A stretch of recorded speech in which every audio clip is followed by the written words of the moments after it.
So I'm in my garage today because it's raining. I don't know if you can tell if it's raining or not, but it is. Oh, and I need to do a little picture to commemorate today. So I'll do a little selfie photo maybe. There we go.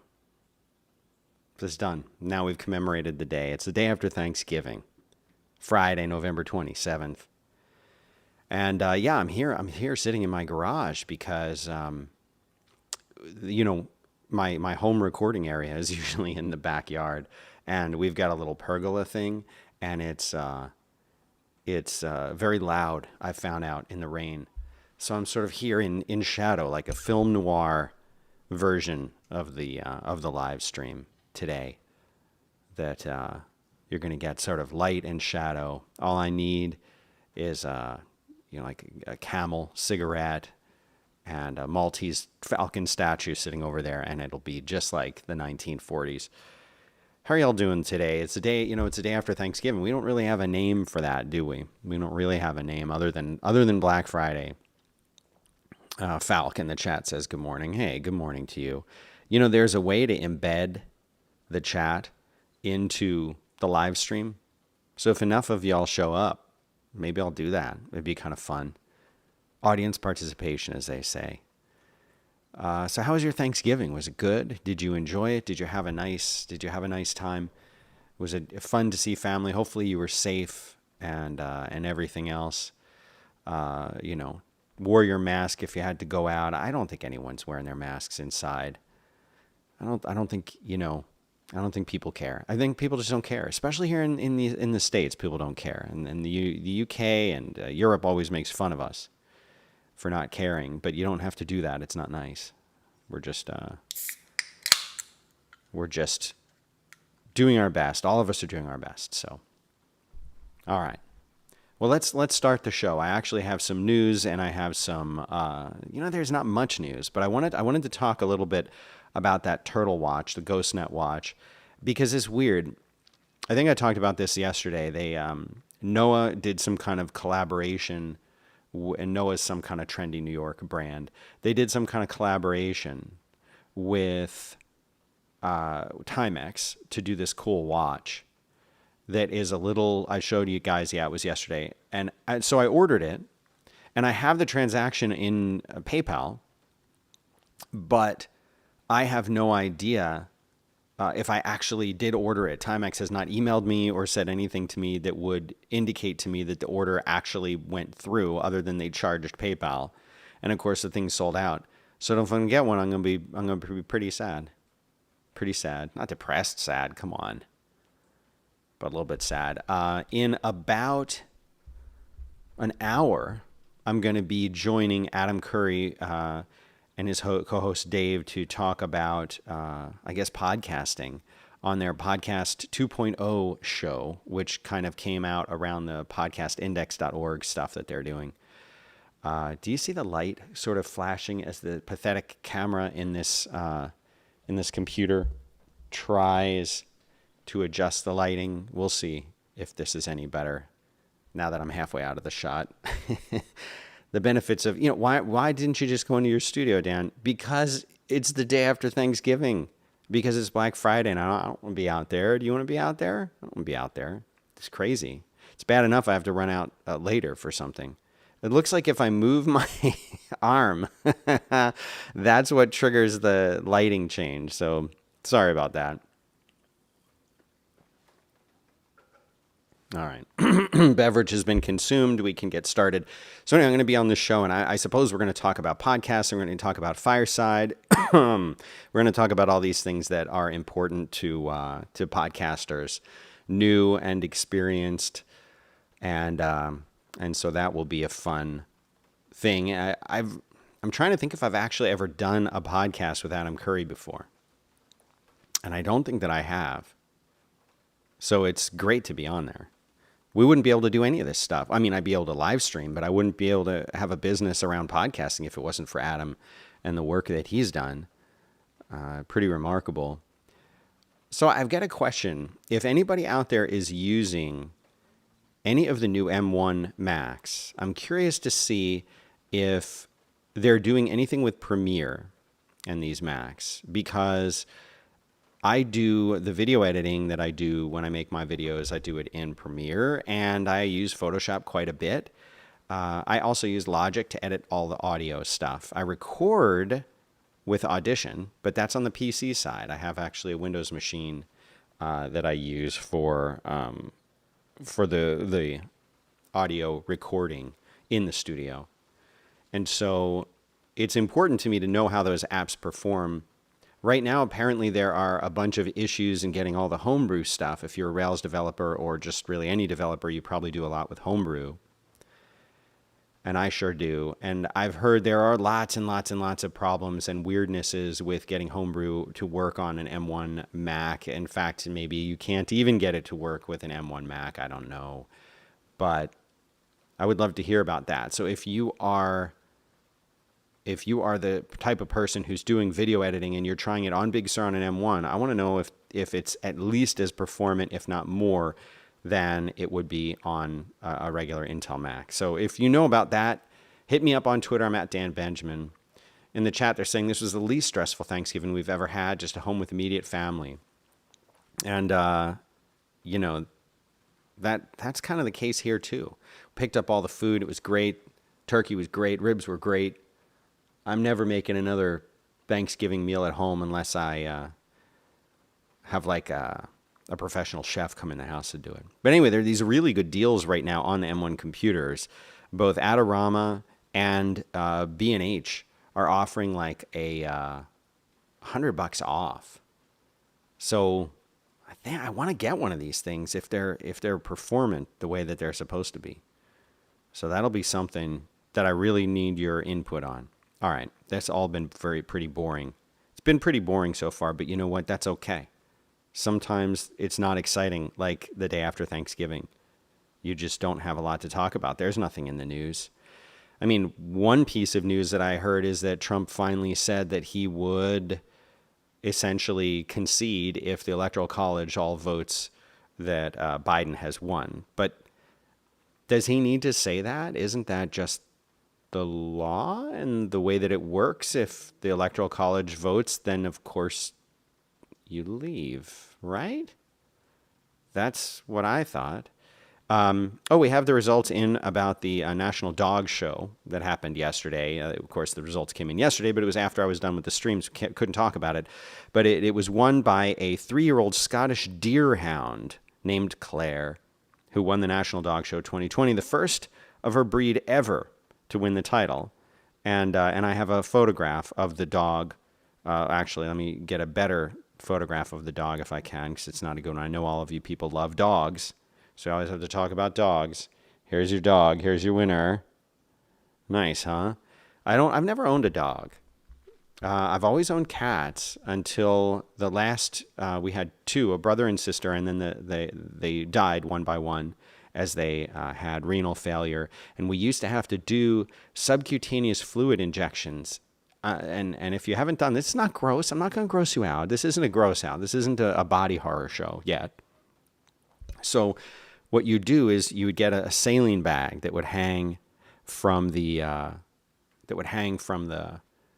I guess we would just hang it from the end of the dresser. We would open a drawer. This is years ago. We'd open a drawer and hang the little hook on the little handle of the dresser. And then it would have a tube and a big ass needle, like a huge needle, like really big, like you don't want this in your body. And you would put that under the cat's skin, like you'd pick it up and poke it in there, which of course cats love that kind of thing. And then you would let it sit there, and you'd have to sit there. And there was like a time, I forget if it was 2 minutes, if it was 5 minutes, but it was minutes, where you'd have to try to convince your cat to sit there motionless as you allow basically a fluid bubble to form under its skin. And that's because when cats have this kidney disease and renal failure, they basically can't get enough liquid. They can't get enough fluid, and they're drinking water all the time. It's really sad. They're basically constantly thirsty. And putting this fluid under their skin, it absorbs into them, I guess, in another way. It's another good way of getting the liquid inside of their bodies. So we used to have to do this every single day to this poor cat until finally he was just past all hope. So we had to put him down. And then later his sister got a similar thing. Great fun. And then after that, we didn't get any more cats. We had children instead. And now, of course, all my kids do is talk about cats. But I've never owned a dog. I've never owned a dog. And I hear they're a lot of fun. And, I don't have a problem with dogs. I have a problem with dog owners who are irresponsible and ignorant and selfish and don't take care of their dogs and exercise them and walk them and teach them to be subservient and let them rule and bark all the time. Anyway, there is a Texas funeral that became a coronavirus super spreader event. 42 people got sick there. It's this kind of thing. And I read an article also yesterday, people who were traveling, some of those people were being interviewed, and they were interviewed and they said, well, we miss our family. We want to see our family. So we got to travel. Like, we just have to do it. I don't want to stay home. I want to see my family. Like, of course you do. Everybody does. But you're spreading it and you're making it worse.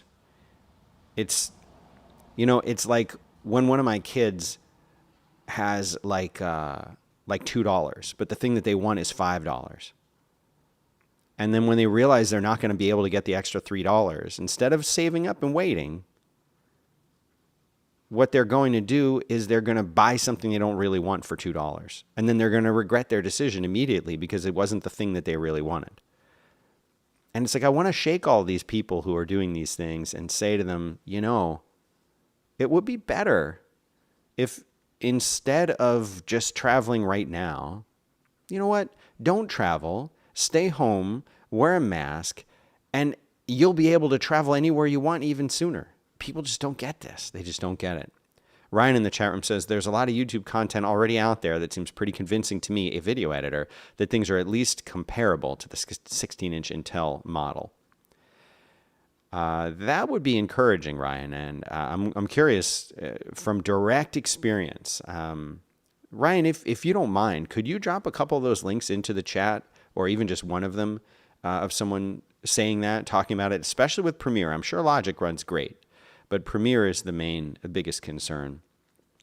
There, again, not a lot of news today. So what I wanted to do is I wanted to talk for a minute about the simulation theory, because I refer to it a lot, and I think there is a lot of people who have heard this, but they don't really understand what it is. It's called the simulation theory or the simulation hypothesis. So let me read you a quick summary of what this is, and we'll talk about it.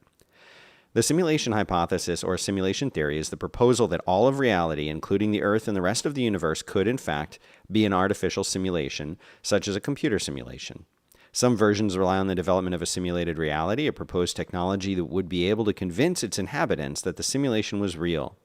The simulation hypothesis bears a close resemblance to various other skeptical scenarios from throughout the history of philosophy. The hypothesis was popularized in its current form by Nick Bostrom. The suggestion that such a hypothesis is compatible with all of our perceptual experiences is thought to have significant epistemological consequences in the form of philosophical skepticism. Versions of the hypothesis have also been featured in science fiction, many as a central plot device. But here is the way that this works. And let me find, there is, yes, this is a good write-up of it. So I'll read this to you. This is Nick Bostrom's. Oh, and by the way, I'm balancing this laptop on a Yeti cooler, and above that, an Igloo cooler, and then the laptop. So that's how we're rolling today. Many works of science fiction, as well as some forecasts by serious technologists and futurologists, predict that enormous amounts of computing power will be available in the future. Let us suppose for a moment that these predictions are correct. One thing that later generations might do with their super powerful computers is run detailed simulations of their forebears or of people like their forebears. Because their computers would be so powerful, they could run a great many such simulations. Suppose that these simulated people are conscious, as they would be if the simulations were sufficiently fine-grained and if a certain quite widely accepted position in the philosophy of mind is correct. then it could be the case that the vast majority of minds like ours do not belong in the original race, but rather to people simulated by the advanced descendants of an original race. It is then possible to argue that, if this were the case, we would be rational to think that we are likely among the simulated minds rather than among the original biological ones. Therefore, if we don't think that we are currently living in a computer simulation, we are not entitled to believe that we will have descendants who will run lots of such simulations of their forebears. Okay, so then it goes into something called the simulation argument. And this is what y'all need to really understand, okay? So this is what's called a trilemma instead of a dilemma. That he calls the simulation argument. This is Nick Bostrom. It says, despite the name, the simulation argument does not directly argue that we live in a simulation. Instead, the trilemma argues that one of three unlikely seeming propositions is almost certainly true. Okay, so one of these three things pretty much has to be true. You with me so far? Okay. And Bob, by the way, Momo Badalak says it should have been the igloo on the bottom, then the Yeti. Fail, unsubscribed. The Yeti is bigger and more stable and stronger. And I don't know about you, but if you're building a tower, you usually put the bigger, stronger thing on the bottom and the smaller, pointier thing on the top. Pyramids, Aztec pyramids, and in this case, my pyramid of coolers. All right, so here are, one of these things needs to be true. Okay, so hear me out. 1, the fraction of human-level civilizations that reach a post-human stage, which they're identifying as one capable of running high-fidelity ancestor simulations, is very close to 0. This is the first thing that must be, one of these three must be true. Either we will never get to the point where we can run a simulation. That's what that one says. 2, the fraction of post-human civilizations that are interested in running simulations of their evolutionary history or variations thereof is also very close to 0. In other words, maybe we can do it, but no one wants to do it. No one does it. Or 3, the fraction of all people with our kind of experiences that are living in a simulation is very close to 1. In other words, we're living in a simulation. Does that make sense to you? If not, play that back. I'll continue. The trilemma points out that a technologically mature post-human civilization would have enormous computing power. Even if a tiny percentage of them were to run an ancestor simulation, in other words, make the world like we have it, the total number of simulated ancestors in the universe would greatly exceed the total number of actual ancestors. In other words, there's going to be more than one. If the third proposition is one of those three that is true, and almost all people with our kind of experiences live in simulations, then we are almost certainly living in a simulation. It's pretty interesting to think about this, because what we're really saying is one of these things is true, right? If the first one's true, then we will almost certainly go extinct before we reach a post-human state. If the second one is true, then there has to be what they call a strong convergence among advanced civilizations so that they decide that they will not run one, even though we can. Or 3, then we almost certainly live in a simulation, right? We kind of have to live in a simulation if you think of it that way. Now, let's talk more about the simulation now that I'm done reading. There are 2 different ways to look at the simulation. One of them is it's more like a virtual reality kind of experience, the same kind of experience that you might have if you put on some VR glasses and maybe you had some kind of deeply immersive experience where, like in the movie Ready Player One, where you're wearing some kind of suit or something that in one way or another, maybe it's even more like in the Matrix movies where they plug a little thing into the back of your neck and it connects right to your brain stem and into your brain. But one way or another, it is a fully immersive experience that you are having, that you watching this are not actually the being that you are right now. You're some other kind of being. Maybe you're human. Maybe you're a ball of energy. Who knows? But that you are in some way connected to this experience, and that perhaps when you die, you disconnect it. And then you're back to being the thing, and it's like a dream or walking out of a movie theater or something, and you say, whoa, that was amazing. That was unbelievable.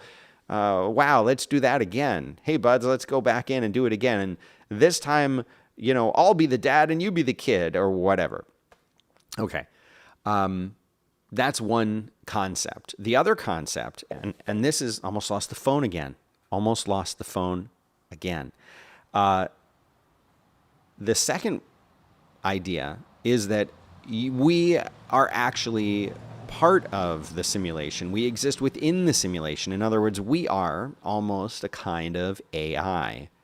We are constructs. We are artificially intelligent beings that exist within the simulation. Now you can say, wait a minute, there's no possible way that would have enough computing power to have millions or billions of intelligent beings created and living within a simulation. Well, how do you know that?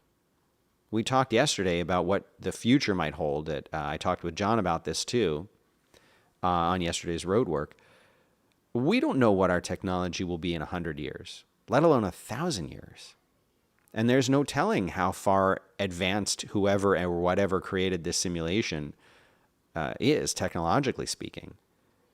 50 years ago, people didn't have computers in their house, right? Now we've got them in our pocket with every answer to every question you could ever possibly want to know right there on Google. Unthinkable for somebody like our grandparents when they were kids, right? If I told them that I would walk around with this and all of the infrastructure that this is connected to and what it tells me about, everything from email to maps to Wikipedia to the Gutenberg Project, literally anything and everything that's ever been written and published is probably right here. Any math problem can be, well, not any, come on, but can be solved right here. You get what I'm saying. So it's interesting to kind of think what our technology might be able to do in 100 years from now. Remember, 100 years ago, there basically weren't computers, not the way we think of them today. They might have had computing machines, but nothing like what we have today. What's going to be in 100 years? 1,000 years? So it's almost safe to assume that eventually we will have enough computing power to simulate what we see around us. I think that's a safe assumption to make. I think many scientists agree, and I think many people agree.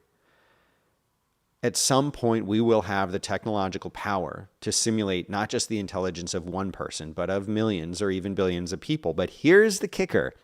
We don't have to. And let me explain why. We don't need to simulate every living being on this planet to have a perfectly functional, convincing simulation. We only need to simulate a handful of people. Maybe 1 million, maybe 100,000, I don't know. And this is where you get into the concept, and there's a movie apparently with Ryan Reynolds. It's been being made in a joking way about this, but this is something that's talked about a lot in philosophy, and it's talked about a lot in the New Agey kind of things. But it feels kind of wrong to talk about it because it's kind of like insulting and weird, but I'll say it anyway since we're on the subject, is the notion of what is often called backdrop people. Google this, backdrop people.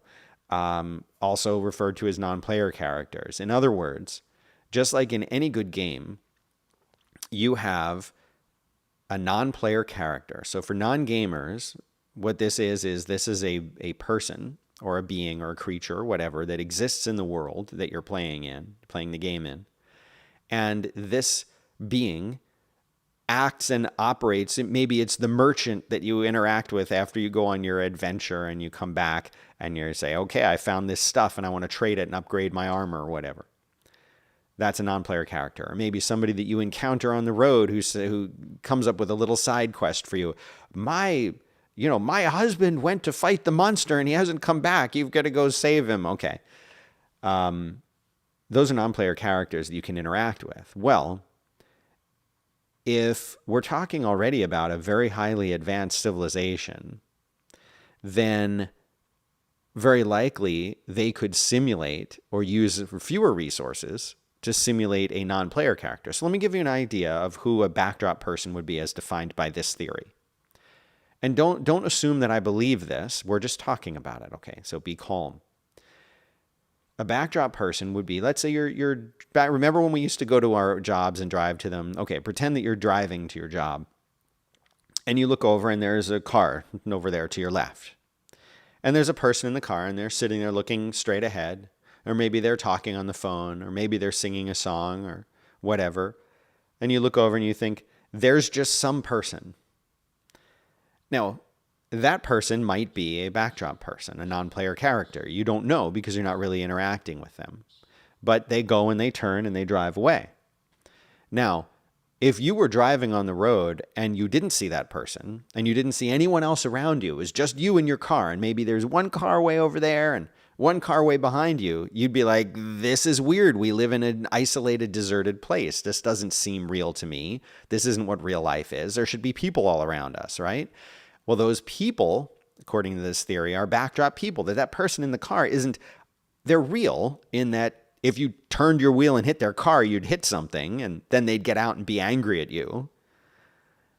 But it's not the same that you are. They're not perhaps, and this is what they say, is that they don't have the same spark of life that you have. They are alive in a way, but not the same way you are. Maybe they're not fully simulated, right? Now, if you do turn your wheel and hit their car and they get out, maybe they get a few extra CPU resources so that you can interact with them in that way. And when it's done, they're scaled back down and then they sort of vanish. They're not really there. They're not really there. Maybe some of the people that are liking your tweets are not real the way that you're real. But I'll tell you what, if you're watching me right now or listening to me right now, you are real. That's how you know. Because you have a consciousness and you're able to think about these things, and that a backdrop person wouldn't be able to think about them. But that is part of the way that explains how this simulation is able to function. So if you've ever played a game like Minecraft, there are the villagers, and the villagers only do certain things, and you can interact with them, and they don't always agree with you, but there are things you can do that make them angry, for example, or sad. But they're not real the way that you as a player are real. That's the concept of the backdrop person or of the NPC in the simulation. But this all goes back to the thought that we might all be in a simulation. And how do you get proof of this? Well, it's very hard to prove this. It's very hard to prove whether we are or aren't in a simulation other than walking through this sort of logical experiment. And the bigger thing that I want to point out is, so what? If we are in a simulation, so what? Whether we're plugged into it and we're beautiful glowing orbs of light, or whether we are fully existing inside of the simulation, doesn't change the fact that to us here right now, it's real, right? We are alive. We are thinking. We are enjoying or maybe hating our life, but we are very real, and it's real to us. It's no less real to us whether we're simulated or whether we actually exist. But there are things within the simulation or within the world that you can look at and you can say, that's too weird. That feels scripted. That feels written. So anyway, I don't know. What do you think? Anyway, some people, Ollie B in the chat saying, am I an NPC? I don't know if you're an NPC. It's possible that if the simulation is real and we're all really in it, you could be, because I'm just seeing some text on a screen here. And it's very possible, even if you were to send me a picture, how do I know that this isn't your scripted role to be an NPC? Well, here's another thing that they say is that the people that you interact with in your life, in your world, those people are all real. So in other words, if you are dating someone or given birth to someone or your best friend that you've known for a long time, these are other real people, that the people that you truly interact with and have friendships and relationships and closeness with, those people generally are real. They're not simulations.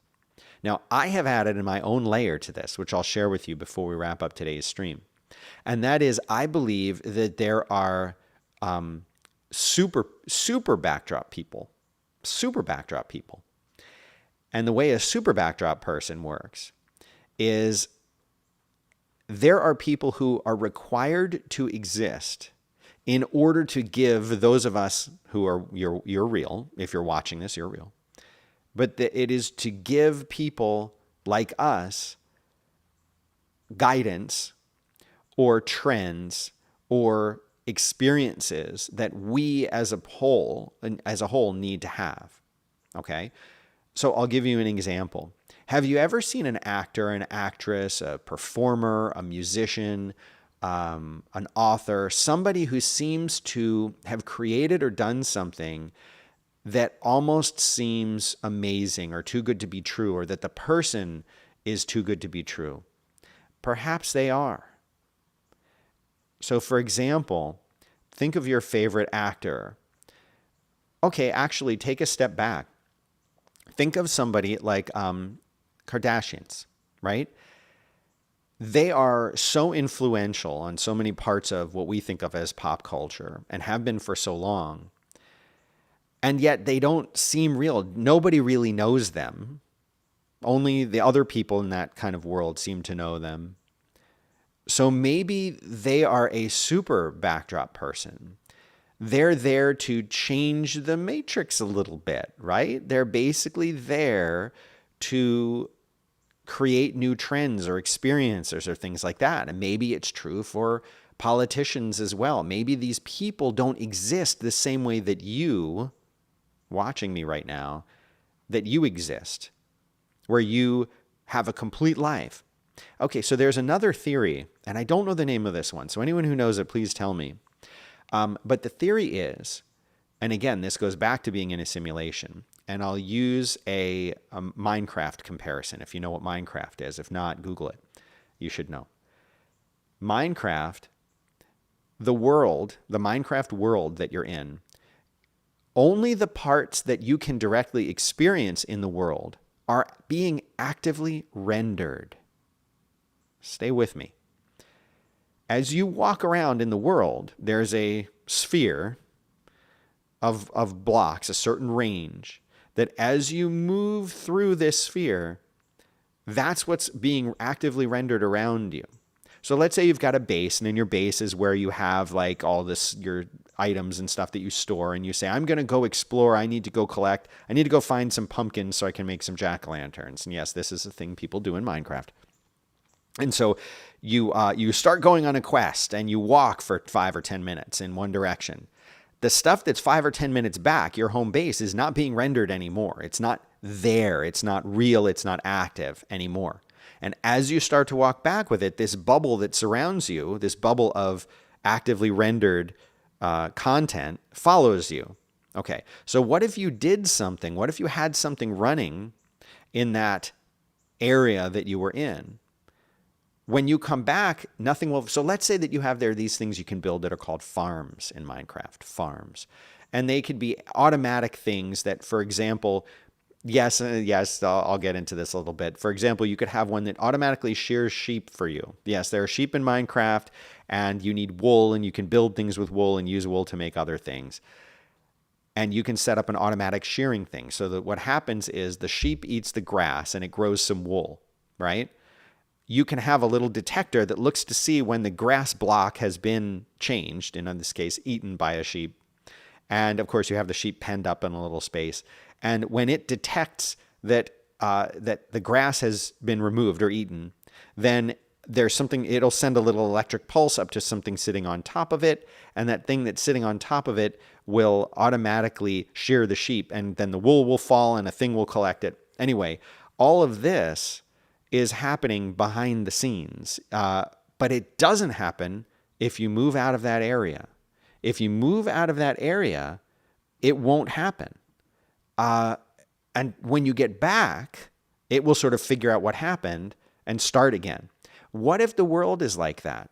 What if the area that you're able to observe, the whole tree falls in the woods concept, what is observable to a real living person, if you move out of that area, what is unobservable no longer exists. Okay, so I'm sitting in my garage right now. Upstairs in my bedroom, that doesn't exist right now. Like if I go to it, as I walk toward it, it starts to render, right? And by the time that I'm up there, it's fully rendered. But right now, because there is no sentient being in there, it's not being rendered. And this is how the simulation would conserve resources, right? So just think about this. What if that's true? And it applies to the whole Schrodinger's cat concept as well. What if you set something up in that room that would happen when you weren't in there. When you got home or got back, that thing would have happened, but the computer's simply figuring out, the computer running the simulation is simply figured out, well, what if this thing had happened? So, for example, one time my friends left at they didn't have time to take the trash out before they went out to meet us for dinner. And they have a dog. So they had taken the trash out and they had set it by the door. And when they got back, the dog had ripped the trash bag open and eaten the chicken bones and made a giant mess in their kitchen, as a dog would be fully expected to do. So what happens is they come back and there's this giant mess. But technically none of that happened really until they showed up to see it. Think about this weekend, because I'm done here today. And couple little people in the chat talking about this. They say that one person says, "I'm trapped inside a background character. Help." Okay. But anyway, I am not thank you for asking, Dominic. I am not a super backdrop person. I am, but I'm thrilled that you would consider me to be one. That's wonderful. Juiced says, so would backdrop people get recycled? Would there be certain templates that get used over and over again? Thank you for mentioning that. Don't you know, can't you identify people that are like other people? They kind of look similar, act similar, but they're not. They're different, but they seem to be the same form. I call these people protoforms. So you might know someone. Let's say you know someone named Jane, and then you kind of see someone else. You're like, that person really reminds me a lot of Jane. That's because there's a protoform of that person with slight little tweaks and slight little modifications, right? Anyway, think about it. Jared says, I was just going to ask this. Is object permanence part of the simulation, or is the simulation only rendering the parts you're looking at, save the CPU cycles? Yes, so that's what we just talked about. That is the concept, is a conservation of CPU resources. You don't need to render anything that isn't directly being observed by a true sentient piece of the simulation or someone who's plugged in. Okay, Juiced has replied and says, this seems to be covered in a paper called On Testing the Simulation Theory by Tom Campbell and a bunch of other people. I'm going to have to read that. Oh, Ryan says next live stream should be from the truck. Maybe. All right, listen, have a good weekend, everybody. And I'm going to be doing that show with Adam in about half an hour. And I believe I'm supposed to do an episode of Quit today, too. It won't be video live streamed from here, but it might be from this garage, so we'll see. But until then, have a good one. And if you don't tune in for those, I'll see you back here on